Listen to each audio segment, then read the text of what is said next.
Hello, everyone. So welcome to another Jakarta EE Community Call. Sorry about the scare there. Today, and let me go through our agenda a little bit. So today we're going to cover again progress on the Jakarta EE Release 9. Then we'll talk a little bit about Jakartifying the specification documents. Neil from IBM is going to present Jakarta EE 2020 marketing plan and budget. And right after that, we're hoping to connect at Bratt with Retrospective on Jakarta EE 8. And then I will give you updates on the events that we're planning with regards to Cloud Native for Java Day and part of the KubeCon and Cloud Native conference in Amsterdam, as well as the JakartaOne Livestream Japan. So hopefully you can all hear us well. And Frank, thank you so much for reminding me there. Happy New Year, everyone. It's still early in January, so we can go with that. Yeah, let me switch it over to Steve Millidge. And Steve, if you can give us an update on what's going on with the Jakarta EE 9 release. Okay. Hi, everyone. Happy New Year. It seems a long time ago now. I'm going to try and share the screen. And here we go. Okay. Everyone got that okay? So I'll give you a quick update on Jakarta EE 9 again. I did the same on the last call. It's been Christmas in between, but I'll give you an update of where we are. So Jakarta EE 9, we're calling it a tooling release. The reason for that is, we think it's a good opportunity to update all the specifications for the namespace change without bringing any new specifications at this point, and without bringing any other breaking changes to specifications other than the namespace change. And this is really to give opportunities for tools like IDEs to build some tools around moving from JavaX to Jakarta. Also gives people like Pyara and others to explore how we can provide compatibility for old applications that are still running in the namespace on our runtimes. And the advantage of Jakarta EE, Java EE, is it's a managed runtime, and it may give us opportunities to mitigate some of the namespace change issues. And because it will be a stable platform with no other breaking changes, then developers out there can also use this as a target for their application migration. So Jakarta EE 9 will then give you that interim release where you can look at how you would change your application up for Jakarta EE 9 without any other breaking changes. Where we are at the moment is just before Christmas. There was a big mad panic to get the release plan out. The release plan now is in voting, and I think the vote ends either today or tomorrow or sometime this week. And it's looking like most people have voted for, and no one's obviously voted against. So this is likely to go ahead in its current form. So the content in more detail of what we've got is we are pruning a number of legacy APIs from Jakarta EE 9, mainly around XML registries and things like that. There's more detail in the actual release plan. I haven't got time to go into each API here.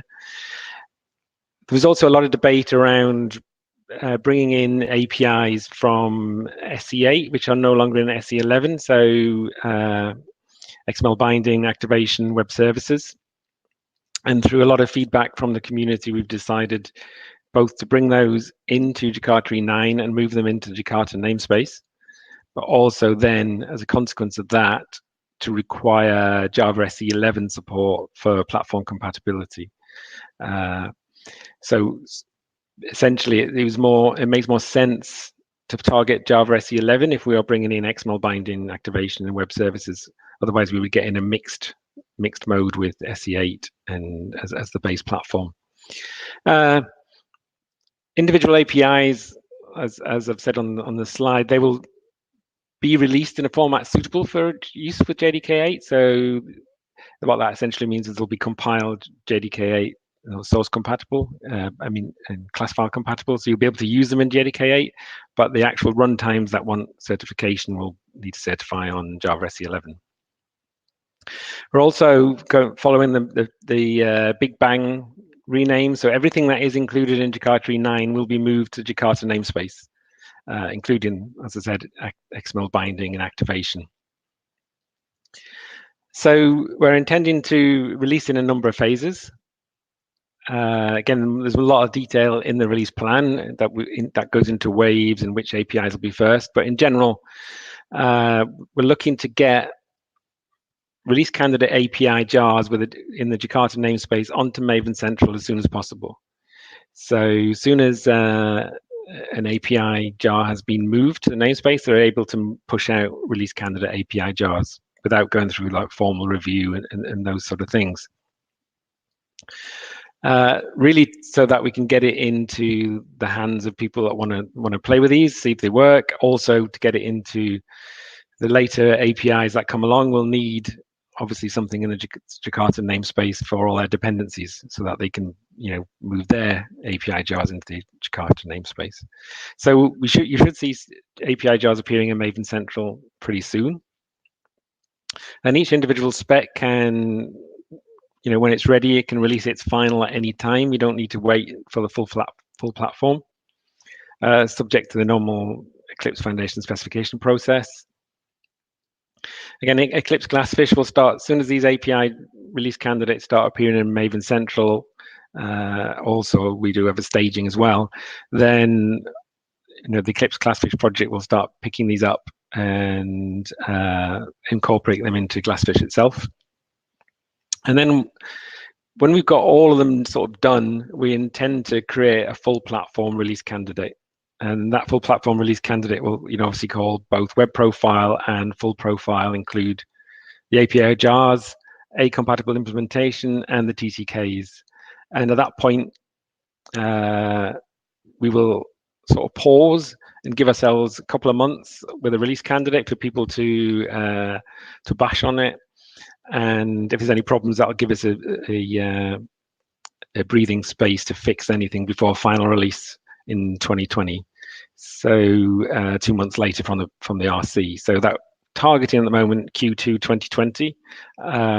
That's our target date. We don't know what we don't know. So again, take that date as it is, which is where we're aiming for. Who knows where we'll hit? We may hit early, we may hit late. But the final release will obviously include all the spec documents, all the final jars, a compatible implementation, which is a requirement, which then passes the TCK. And as I say, we're hoping to do that in Q2 2020. So the project's kicked off. Like I say, the release plan is under vote. People are starting to do work, and we're tracking it on a project board in GitHub. This is the URL of the board. And there's a number of pull requests already made for quite a lot of the sort of what we call the first wave API jars, which are essentially the API jars with the least dependencies. And this board, I think, only got set up about a day ago, so it's pretty hot off the press. But progress will be able to follow it on that. We do have a staging repo as well set up called jakarta.oss.sonotype.org, I think. And API jars will appear in there first, and then they'll move into release candidates into Maven Central for you to pick up publicly. And so because Jakarta EE 9 is now Eclipse, we're in, it's fully open source. You can be part of it. I put some URLs just for reference. So a lot of the conversation around the EE 9 release in totality will happen on the platform list, which is on there. We do have a community list, which is just for general, chat around Jakarta. And then each individual spec has its own mailing list associated with its project and with its repos on GitHub. We are, looking for people to contribute. You can contribute to code, you can contribute to TCK, you can Jakartaize the spec documents, which someone will be going into on this call. Similarly, when the RCs come out, you can start playing with them, mess with them, raise issues on them. I mean, fundamentally, Jakarta EE is open source now. Just one final comment is that while we're doing Jakarta EE 9, we can also start looking at Jakarta EE 10 and gathering ideas and new features that we want to release as EE 10. And it'd be, the intention for us is to release, EE 10 quite quickly after EE 9 if we can. So the EE 10 work doesn't have to stop while we do EE 9. That's all I've got. So back to Tanja.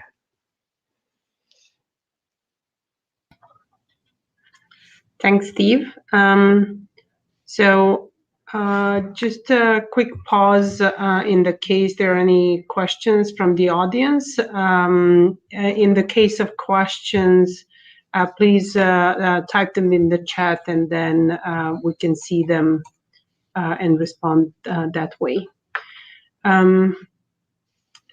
So you get a thank you from Kevin, Steve. So I will then invite Ivar on the screen just to provide a quick update on the progress for Jakartifying the specification documents. So just give me a second there, Ivar.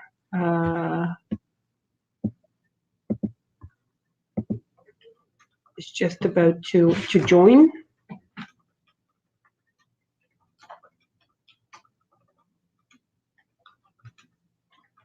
So now we're probably going to have feedback.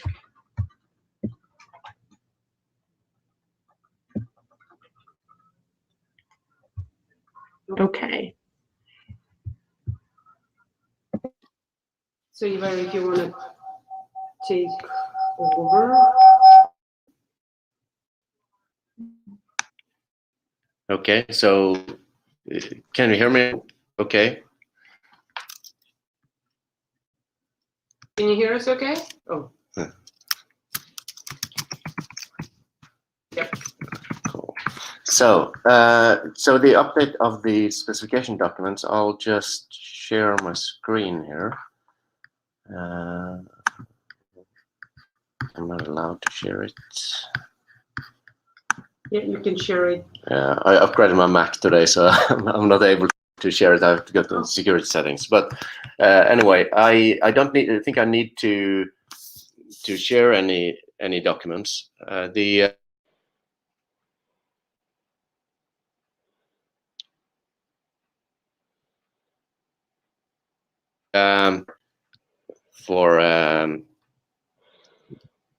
wonder if I'm sharing now. Yeah, you're sharing it. Okay. It had to bleep for a second. Okay, so I'm sharing now. Well, you're on the screen now. So okay, I'm just on screen. No, I'm not sharing. So yeah, the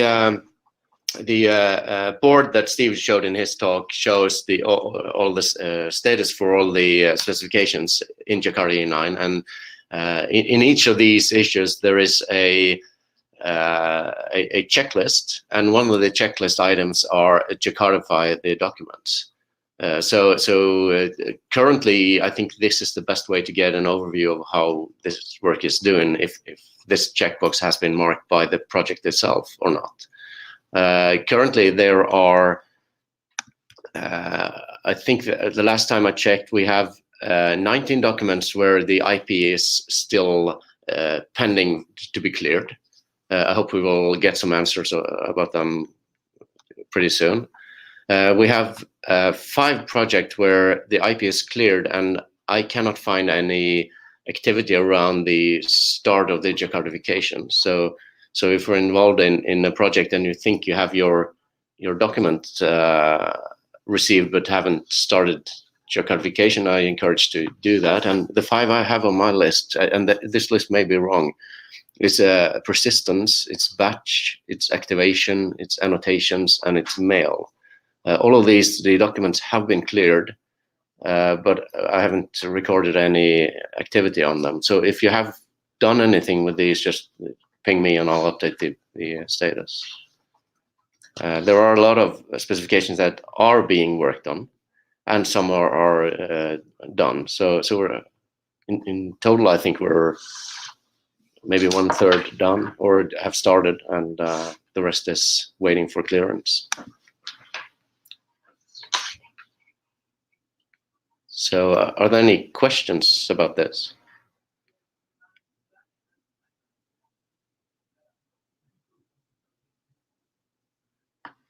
I guess not. So Yes, I think I'll go back to you, and let's try if I can just kill my mic here.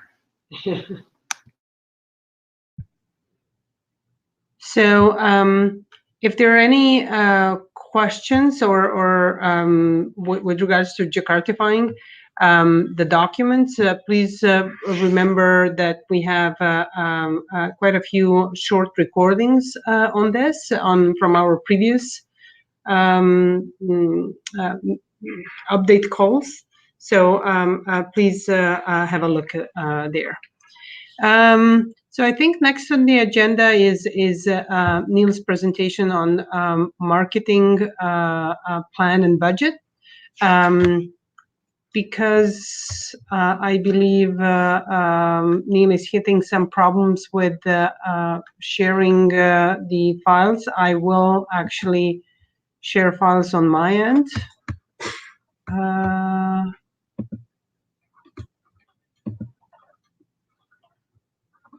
Just give me a second. I'll do this.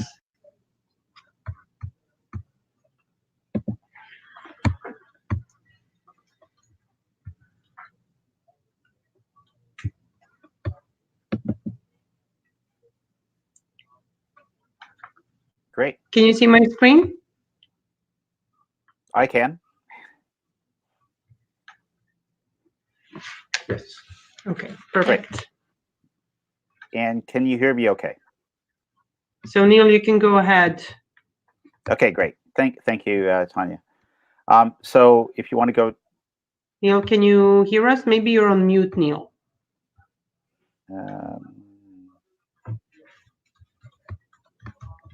Bear with me for 1 second. Let me see. Neil is not on mute. I can hear Can you hear? him. Yeah. I've got a few. Okay. Okay. Okay, I think we're good now. Okay, great. Okay, so if you can go to the first slide, that'd be great, Tanja. Yes, there you go. Okay, thank you once again for joining this call, and would like to share with you the work that the committee has been doing around 2020 marketing. And so if you can go to the first slide, the second slide, I guess. Scroll down a bit. Oh, this is okay. Okay. Down to the goals 1 of 3. Okay, great. So hopefully you can see this okay. The overall goals of the marketing committee is, as you would expect, are tightly aligned with the overall program goals for 2020, and we are focused a great deal on getting on building awareness of Jakarta EE, continuing the momentum we have coming out of the launch of Jakarta EE 8 and the success of that launch, and then looking forward to the launch of Jakarta EE 9 with specific activities and actions to both promote that launch before it happens, but then also make sure that we're treating it as a high-profile event when we get to that point. We're also looking at in our overall plan to increase the usage of Jakarta EE, and increase the level of participation within the community, and also from a contributor perspective. So you'll see that reflected in these goals that you see on the screen, and these are readily available, and invite your feedback and any discussion with the committee about these and how they're going to be rolled out. If you go to the next slide, just scroll up a little bit, Tanya. In terms of the what's reflected on this this slide, the second of 3 marketing goals, this is really reflecting that we want to increase and recruit new qualified members for the working group, primarily amongst cloud providers, the enterprise clients, and Java EE licensees. So going to have a concerted effort to really increase our membership.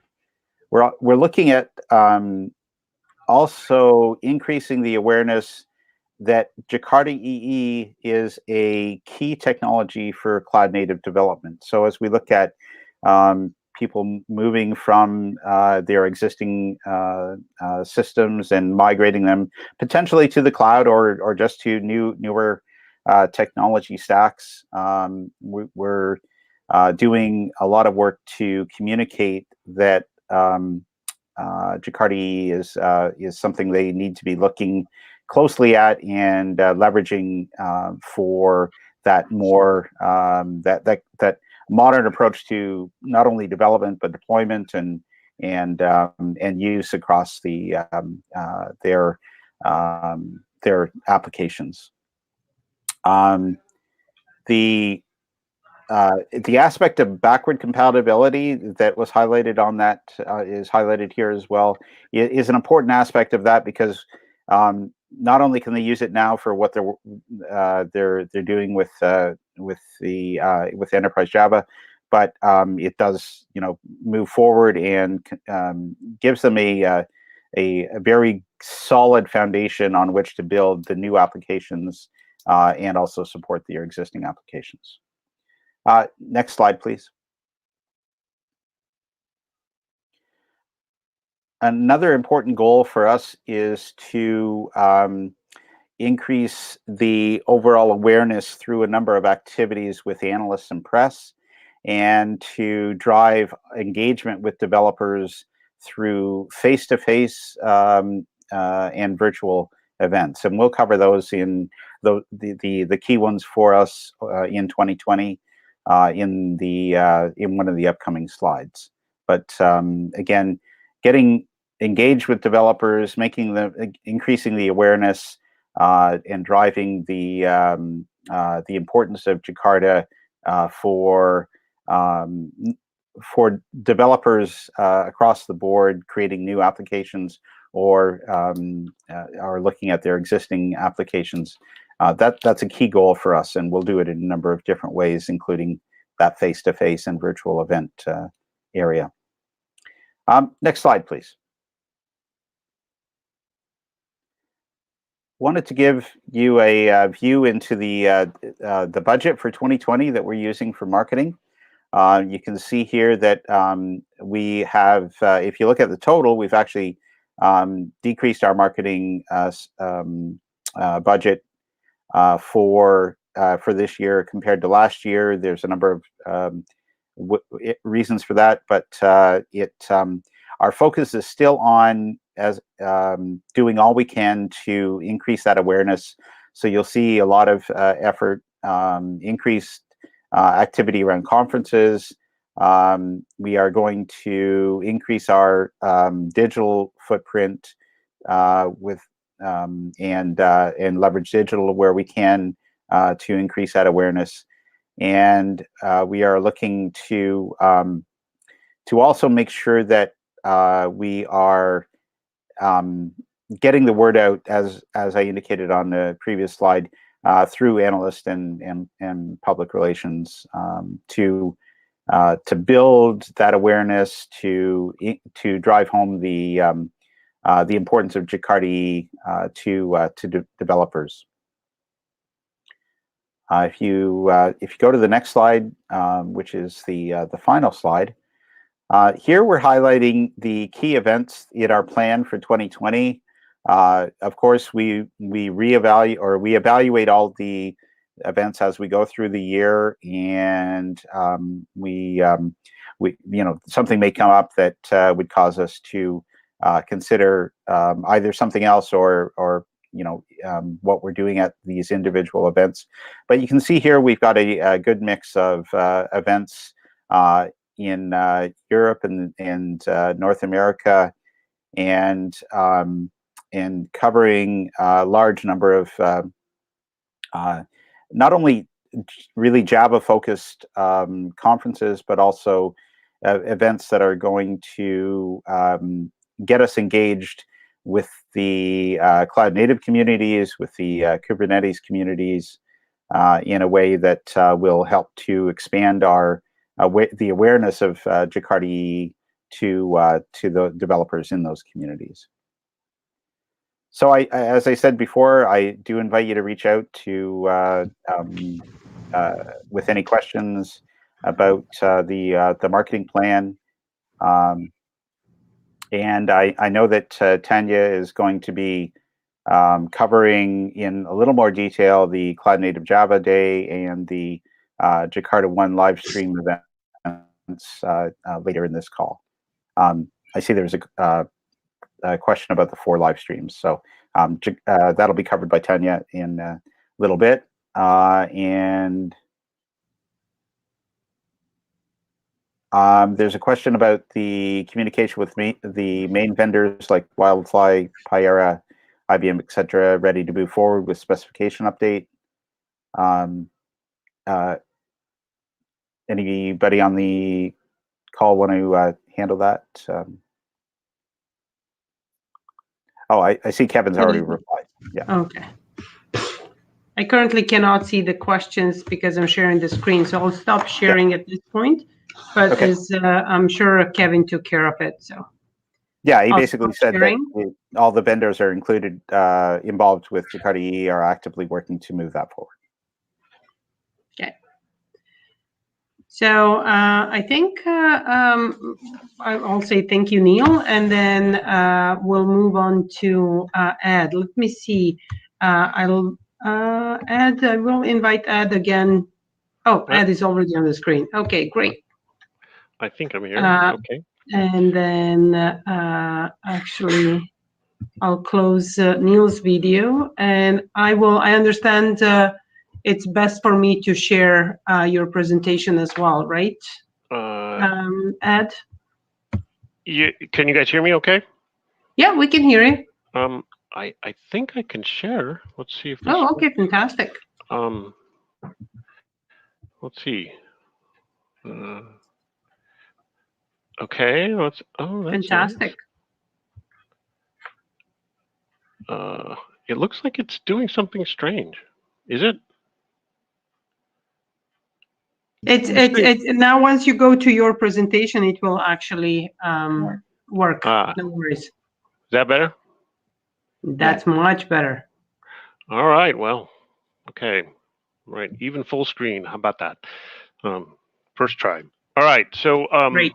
I just have a quick update. At the end of the Jakarta EE 8 release, we decided that we really should go back, look back at how we did with Jakarta EE 8. We asked the various subcommittees, and we also looked at the looked on the community for a for some input about where did we do things right and where did we need some improvements. And I wanted to together with Will, who's the I guess he's the chair for the Jakarta EE Steering Committee. He put together a bunch of data about that retrospective, and I wanted to kind of just going to go over the highlights of that, of what we found. So this started off in the steering committee, and then we asked for contributors from the specification group, the marketing group, and also we did ask for contributors that were committers, and also just sort of general observations from the from the Jakarta EE community. We wanted to turn that into some feedback that we could then turn into some a set of actions that we could use for subsequent releases. We have just recently published this. We put up a blog earlier this week, and it should be available at the aquarium blog that's with the URL that's listed down at the bottom of the screen. I know we don't use that blog much, but we thought this was the right place for that. It should be there. It should be there now if anybody wants to go look at the details.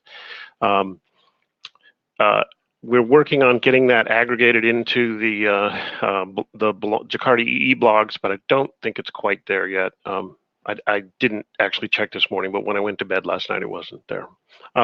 So things that went well.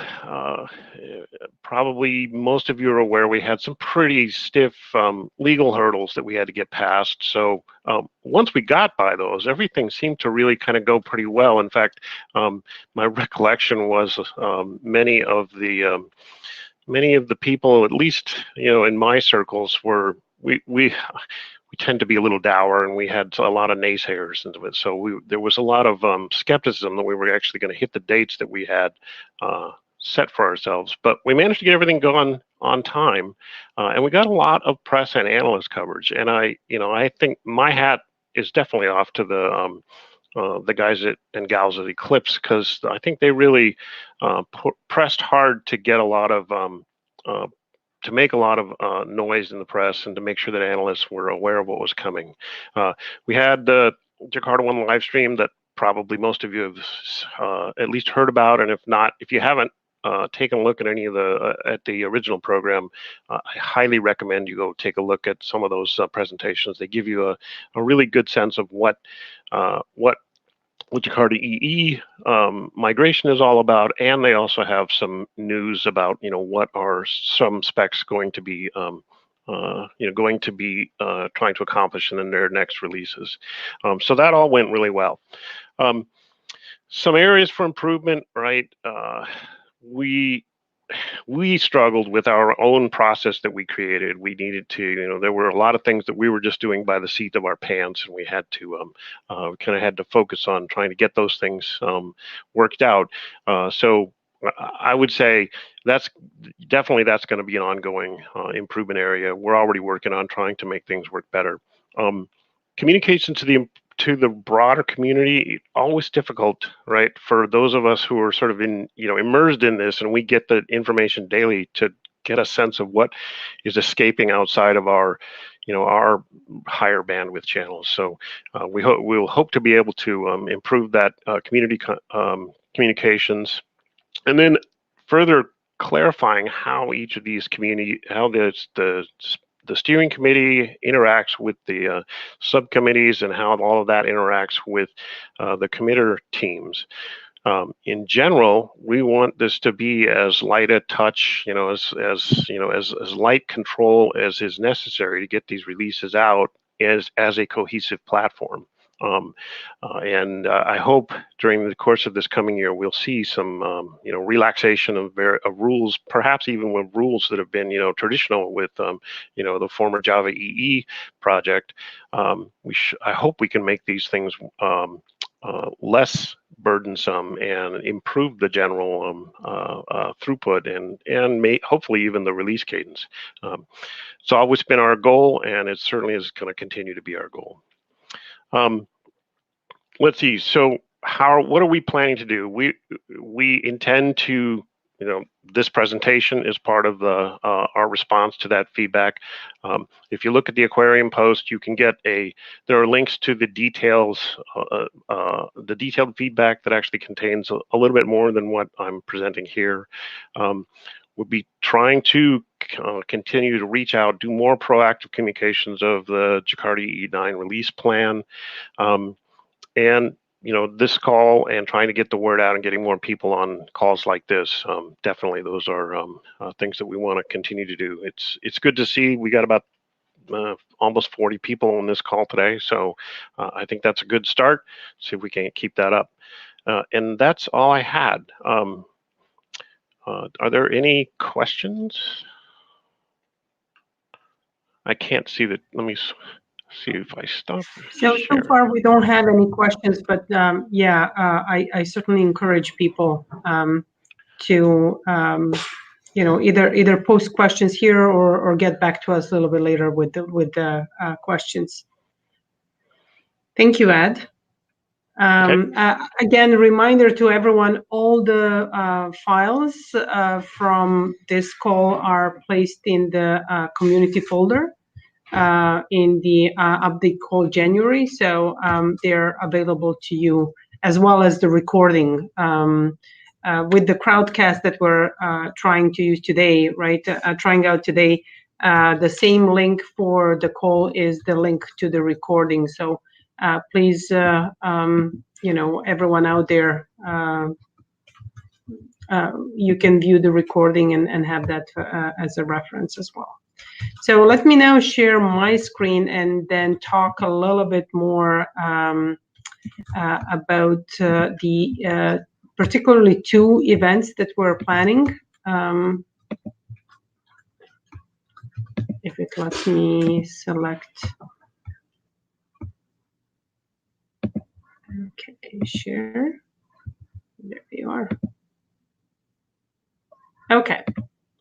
So I want to kind of give you a heads up on what we're doing with JakartaOne Livestream next, and then tell you a little bit about Cloud Native for Java Day that we're preparing as part of the 0-day conference at the KubeCon and Cloud Native Day in Amsterdam on March 30th. So starting with Jakarta Live OneStream, after a great success we had on September 10th, which was the release date of Jakarta EE as well, we decided to continue with the live stream, but now prepare it for a specific region. So the first one is JakartaOne Livestream Japan, and that is going to cover same topics, which is Jakarta EE / Java EE, and then micro profile. And the date is February 26th. It is targeting for Japanese-speaking Java enterprise developers. And currently the schedule is being finalized. I have provided a link here, and let me just quickly go there so you can kind of have a sense. So this one is, the link is fully in Japanese, as you can see. Unfortunately, totally not understandable for me, but the good news is that we have the English version as well. So you can see the program committee, you can see what is being planned for the day, and you can register. The registration is already open. So we are planning, as I mentioned in the chat, additional events for different regions. If there is an interest from anyone in the audience for your own region, please get in touch with me, and we'll see if and when we can create one for your region as well. For this year, however, as Neil was mentioning, we're targeting about 4 JakartaOne live streams. But we can enter the discussion on which other JakartaOne live streams are we going to organize. So that's everything with regards to JakartaOne live stream. Going back to the Cloud Native Java for Day. So as I mentioned, the event is planned for March 30th. We are co-locating with Cloud KubeCon and Cloud Native Con, which is taking place that week. And we're planning, face-to-face event, and we're inviting people to attend and join us. I also providing the link in here, so let's have just a quick look. Oh, actually, I already have the link open. So let me. So this is the. Actually, maybe I can start from the beginning just so you can get the information. So that is the March 30th event for the KubeCon, or actually the for the whole week, the week of March 30th, KubeCon and Cloud Native Con. And under programs, you have the 0-day collocated events, where you can find all different events, but particularly look into the Cloud Native for Java that is hosted by Clips Foundation. And then in there, you will find the link for the Cloud Native for Java Day. So it's still in planning. You can see some of the speakers already. You can see the kind of program committee, and we're starting to list the talks that are being confirmed. So more news to come. You can see who is sponsoring this event, and also be reminded who are the strategic members of the Jakarta EE working group. So hopefully we will see a lot of people at the Cloud Native Java Day. Do note that registration for both KubeCon and Cloud Native Java Day is required. So please follow the steps and register, and we'll see you all there. So that's everything I have with regards to those two events. And I kind of wanted to make sure you're in the loop with those. And that is pretty much everything that we had for today's call in terms of the update. As always, we would love to hear from you. We would love to hear how do you think we can improve, and especially nowadays for this particular meeting, we tried out Crowdcast. It seems to be working better for the audience. Do let us know if you agree, and do let us know if you have any questions or comments or anything else.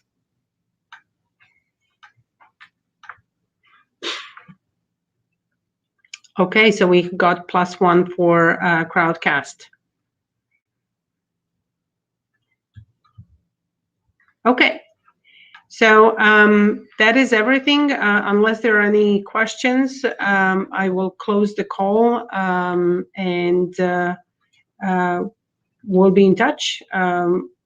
Stay tuned for our next month call again. Thank you. Bye for now.